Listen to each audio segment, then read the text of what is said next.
So for today, like I said, we're in Genesis 21. And it's been a minute since we've been in Genesis. So just a little recap. We've seen Abraham. God called Abraham out from this one land and the idolatry basically of his fathers.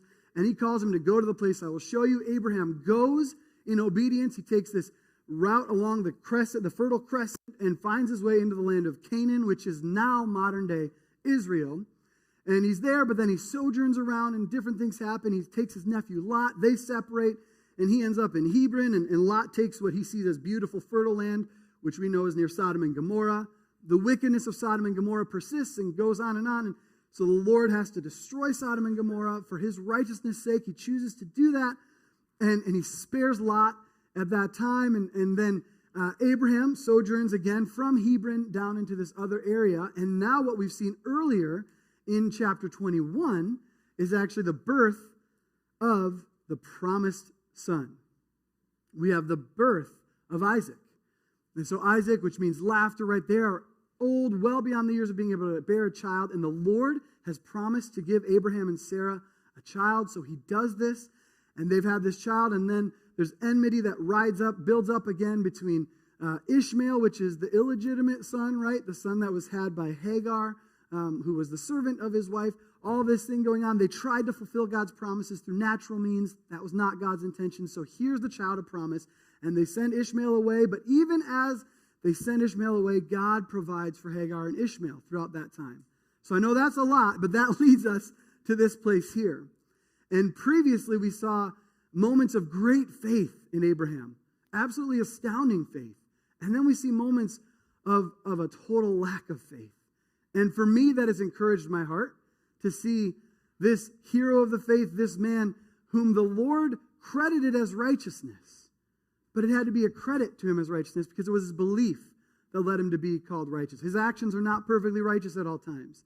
And that, my brothers and sisters, is incredibly relatable. I hope that's relatable for all of us. If you don't think that's relatable for you, then please come talk to me about that after the morning's over, because I'm a screw up.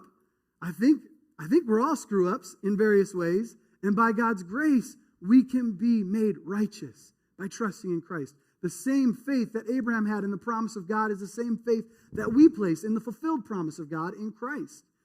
So I wanted to share that right off the bat because his righteousness was not always super evident in his actions. Sometimes we saw his failures and his shortcomings, and other times we saw immense faithfulness.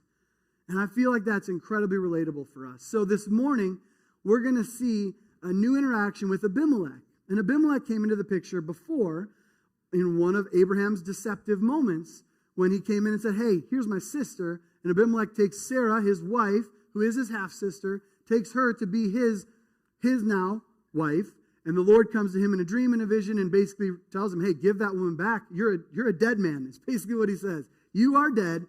So you better return this man's wife. And then have the man who deceived you pray for you because that man who deceived you is a prophet. So then Abraham prays for him. So this has happened. There's been an interaction that's already taken place with Abimelech. And this will be relevant for our text this morning. So what we'll see today, first and foremost, Abimelech knew God was with Abraham. So despite all of Abraham's shortcomings, his failures, people around knew that Abraham's God was a powerful God. And there were moments of incredible victory, incredible blessing from the Lord upon Abraham's life that people acknowledged that man's God is with him. So Abimelech knew God was with Abraham. We also see here Abraham is both truthful and peaceable. Sometimes that can be a hard balance for us to strike in our lives, being both standing for the truth and peaceable in our attitudes and actions towards others. And finally, we see again Abraham prioritizes God's worship publicly. He goes out of his way to establish a public place of worship for the Lord, not out of a desire to be legalistic and look at how holy I am, but out of a sincere desire to make the worship of God a priority amongst his people. So we see that at Hebron. We see that as he goes along. This is constantly a pattern for Abraham. When he arrives at a new place in his sojournings, he makes sure that he prioritizes the worship of the Lord and calls upon his name. So we'll see these things in our text today. So starting in verse 22, at that time, Abimelech and Phicol, the commander of his army, said to Abraham, God is with you in all that you do. Now, as I mentioned before, when Abimelech took Sarah to be his wife, when they came into the land of the Philistines at that time, when he came into that land, Abimelech took her as a wife, which was actually Abraham's wife, right? Because of Abraham's deception. And God came to him in a dream, as I said before. So God, the one true God, has come to this false, this land that worships false gods and penetrated his subconscious, comes to him in a dream and reveals what's going on here. He calls him out in that place. A bit of a wake-up call. It was unsettling to Abimelech, so he went and got all of his main people together and told them what had happened. And immediately, they go out and they want to rid themselves of this situation. They want to make sure that they don't do anything worse that's already happened. And thankfully, the Lord preserved Abimelech from actually consummating the marriage with Sarah so that there was no impropriety there. But this has already taken place. So Abimelech has had the Lord come to him directly in a dream and reveal that this Abraham is special. Now, I'm sure word has traveled at this point that Abraham, as a 100-year-old man, has had a child with his 90-year-old wife. You got to have God on your side if that kind of thing's happening in your life, right? So he acknowledges God is with you in all that you do. And I would imagine that when the situation had arisen before, that Lot had been taken away by the kings in the east, and Abraham went with his men and battled these mighty kingdoms, I would imagine that story circulated, that people had a fear of Abraham because of the God whom he served. They knew God is with you in all that you do. And I think that in and of itself is a great reminder for us. Do people know when they look at our lives the God that we serve? Do they see him as they look at our lives? And remember, Abraham was not perfect in this, right? He did not represent perfect faithfulness in all things. But overall, he prioritized the worship of the Lord in his life, and people saw that in him. They saw the Lord's work in his heart, in his life at times. And so that's a good question, I think, for us to pose to ourselves. Do people know that God is with me when they see my life? And when I do screw up, am I quick to say, hey, I screwed up here. I'm really sorry. I sinned against you, and I need your forgiveness, and I need forgiveness of my Lord. Like, are we quick to do that? Do people recognize that God is with us in all that we do? So Abimelech comes to him in this way. In this way, God is with you in all that you do. Now, therefore, swear to me here by God that you will not deal falsely with me or with my descendants or with my posterity. But as I have dealt kindly with you, so you will deal with me and with the land where you have sojourned. And so he's saying, I know God's with you in everything. And since I see that your God is powerful, I want to make a deal with you. I've been kind to you. And I want you to promise me that you won't deal falsely with me or my descendants or my posterity. That's like me or my sons after them and the sons, right? I want to make sure that your future generations don't destroy my future generations. So don't deal falsely with me. Well, why would he say that? Has he dealt falsely with them before? Yep. So he's saying, swear to me here that you will not do that. You will not deal falsely with me or my descendants, but as I have dealt kindly with you. Well, how has Abimelech dealt kindly with Abraham? Well, as I mentioned in the previous chapter, after this was all disclosed, here was Abimelech's response after the Lord came to him in a dream. Then Abimelech took sheep and oxen and male servants and female servants and gave them to Abraham and returned Sarah, his wife, to him. And Abimelech said, behold, my land is before you. Dwell where it pleases you.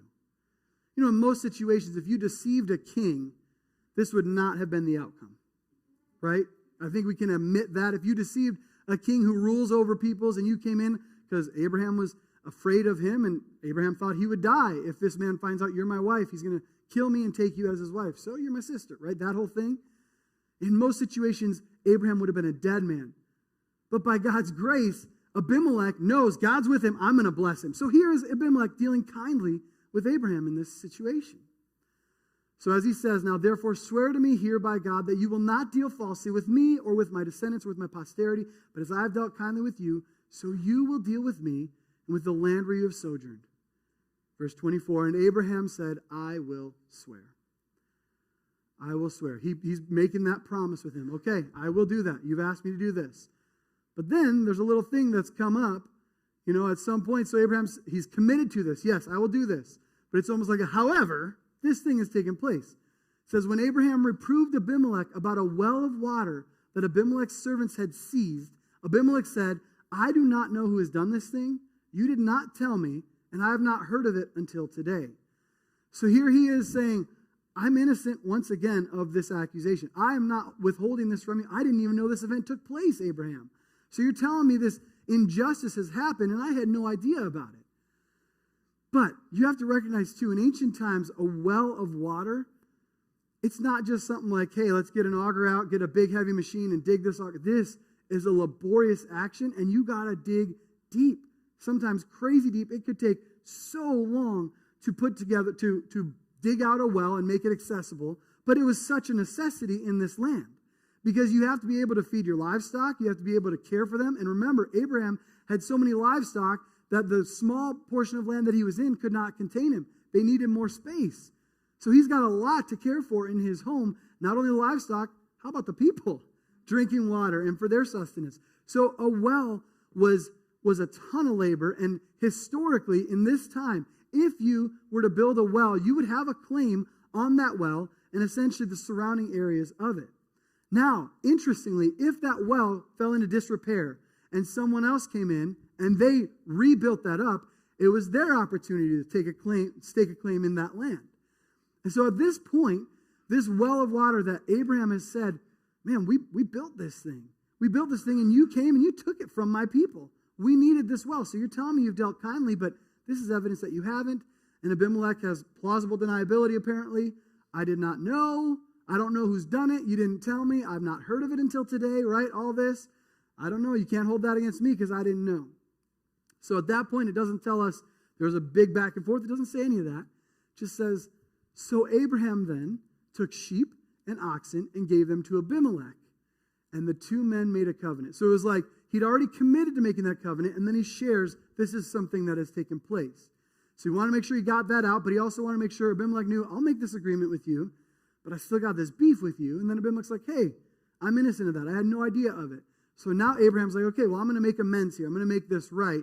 So he takes sheep and oxen, gives them to Abimelech, and the two men made a covenant. And it says in verse 28, Abraham set 7 ewe lambs of the flock apart.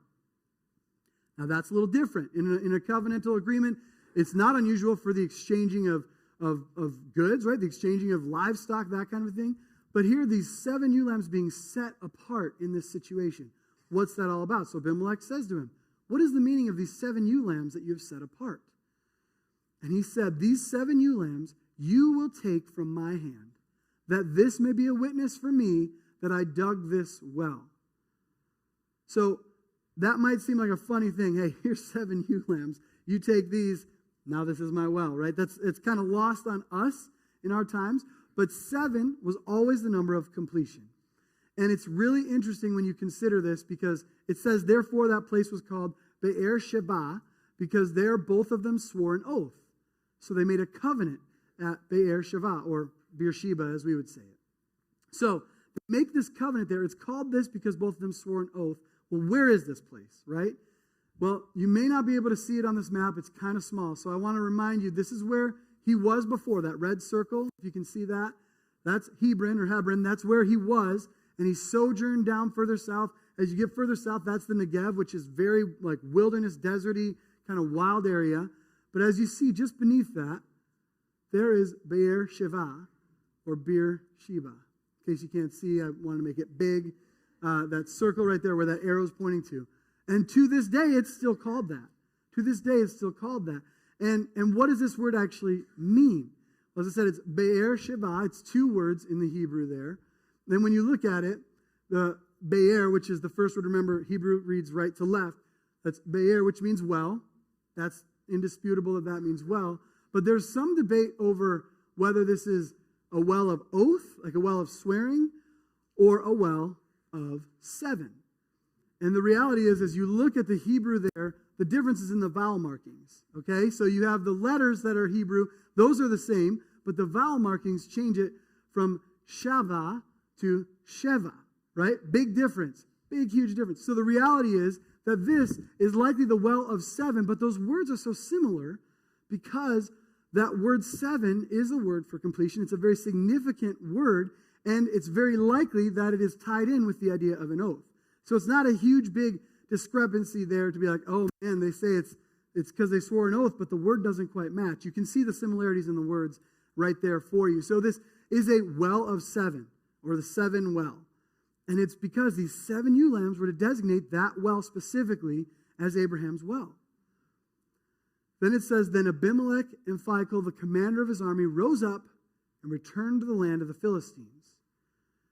It says, Abraham planted a tamarisk tree in Beersheba and called there on the name of the Lord, the everlasting God.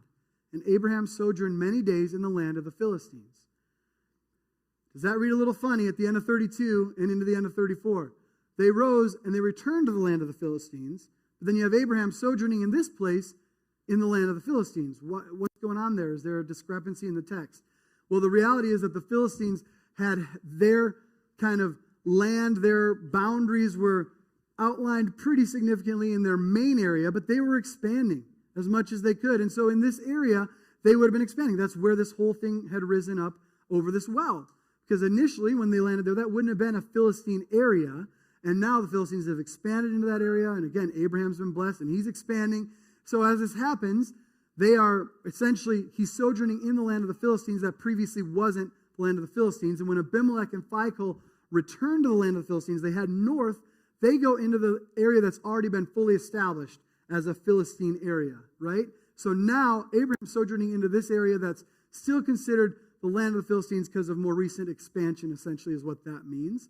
But the reality is, he had already been given permission from Abimelech to take any of that land. Remember earlier in chapter 20, in that agreement, he gave him his blessing. Go ahead and sojourn in our land. So now we see throughout this whole thing, you've got Abraham willingly pursuing peace with Abimelech, right?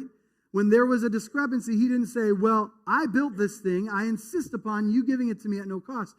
I built it, and here is a testimony to the fact that I built it. As you accept these 7 ewe lambs, you accept these things from my hand, it is a sign of the agreement we have made here, that you acknowledge this is my well. This well is for my people. And then that was a peaceable agreement. We see that played out in a peaceable manner. So as we consider this specific text today and all that we've seen take place, it seems like this is the kind of text you could almost like, all right, is there really much of a point to that? But I think as we go through it, you really see there's relevance to this. So for our takeaways today, as I said, Abimelech, really others knew that God was with Abraham. And so with each of these takeaways, just a few follow-up questions that I think are important for us to ask ourselves. Do I live so others know that God is with me? Like, do I live first and foremost for that purpose, right? Is that my purpose in life, that I would give glory to God? I mean, it is per what his word says, that we were created for him, for that purpose. So am I purposefully, intentionally living so that others know that God is with me? And a secondary question that I think is just as important, does my life accurately represent God? Right? Because I think sometimes we might be thinking we're living for the Lord, but if we have our own ideas of who God is and we aren't grounded in the word itself to be directed into who God really is, then we might be like, yeah, I live for God, but the God that we live for is really a fabrication of our own minds and not the God that's been revealed in the word. Do you follow me with that? Does that thought process make sense? That sometimes we've built up this God to be someone who's not what's actually revealed in the word. And so do others know that God is with me? And does my life accurately represent God as revealed in his word? If that would have fit on that line, I would have added that.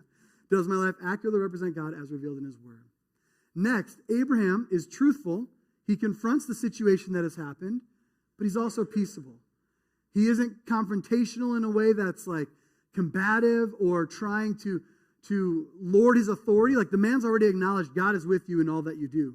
So I'm coming to you. Abimelech, the ruler of the Philistines at that point, is coming to him saying, I need you to make a treaty with me, guy, because your God's with you, and I know your God's already talked to me once. He's a big deal. So he's coming to him. Abraham could have said, yeah, he is, right? He didn't get arrogant. He didn't become a jerk. He was truthful. He said, hey, here's what's happened. And then he was peaceable. Question, do I live out the truth and pursue peace with all?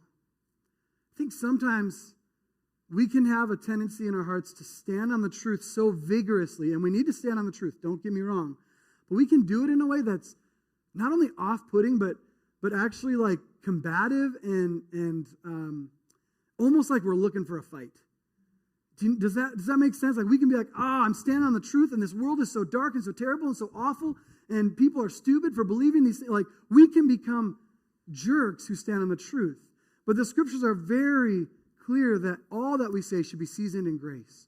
So we need to stand on the truth, no doubt about it. But we also need to pursue peace with all. So far as it concerns you, live at peace with everyone. That's in the scriptures. And so we need to make sure that we do stand on the truth of the word, but let us not become combative with those who are not standing in the truth. And the second question, this is something we see Abraham do here. Will I even be willing to make sacrifices in order to maintain peace? That's taking it one step further. But look at what our Lord has done for us. The ultimate sacrifice to give us peace, right? That we could have peace with the Father. That we could be made right. So will I willingly make sacrifices? Abraham, look, 7 ewe lambs, to be honest, probably not a huge dent in Abraham's riches, right? So I don't mean this to be like, he was so sacrificial, he gave his last livestock. That wasn't the case. But he was willing to accept the loss, even though he was already in the right, in order for that peace to be maintained.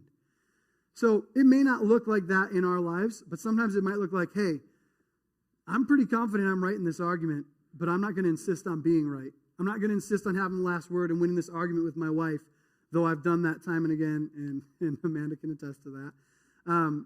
But I should choose not to do that, right? I should choose, rather than being right, to say, hey, I'm gonna let this go, because peace with my bride is more important. Peace with my brother or sister in Christ is more important than me being in the right in this situation, or me being viewed in a way that I want to be viewed, right? I'm willing to sacrifice in different ways, maybe even my reputation in this situation, in order to maintain peace. So will we be willing to do that? Am I willing to make sacrifices in order to maintain peace with another? And finally, Abraham prioritizes worshiping publicly. Side note, I agonized over how to spell worshiping for way too long. 2 P's or 1? I don't know.